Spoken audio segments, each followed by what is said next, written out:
Rwanda is an amazingly beautiful country. Its nickname is the Land of a Thousand Hills.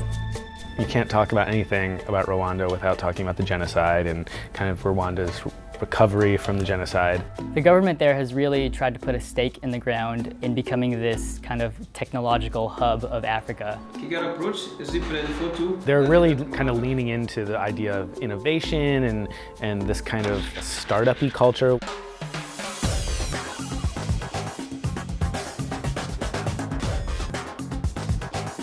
Rwanda is a complicated country.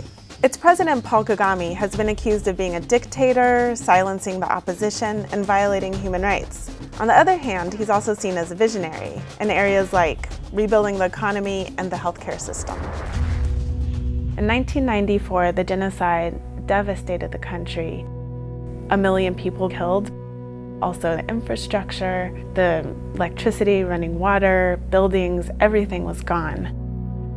We were interested in how this country was able to build itself up and become one of the leaders of healthcare in Africa. Their approach is to put a hospital in each province and make it accessible. The president is really open to working with nonprofits like Partners in Health to build these state-of-the-art hospitals. What we are trying to do is to really prove that it's possible to provide the high-quality medical care even in a rural setting.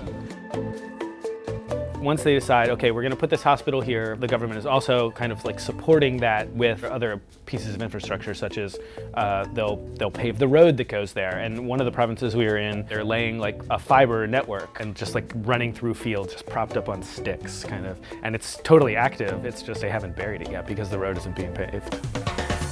Now people are trying to find innovative ways to service these rural hospitals. The Rwandan government partnered with this Silicon Valley company called Zipline, and what they're doing is they're using drones to fly blood to hospitals in the countryside. We have a fleet of 12 autonomous drones. We deliver critical blood supplies to hospitals in remote communities. The hospital will say, we need this blood, the platelets, whatever the hospital needs at that moment. From getting an order to launching, we aim for about 10 to 15 minutes. Loads it onto this drone, loads up an SD card with a predetermined course to the hospital, and the drone is launched. And so the drone flies, circles over the hospital, and kind of descends in a spiral shape and drops this package onto a target. And the drone does not land there. It continues then, spirals back up, and flies back. One of the big problems with providing healthcare to rural populations is electricity.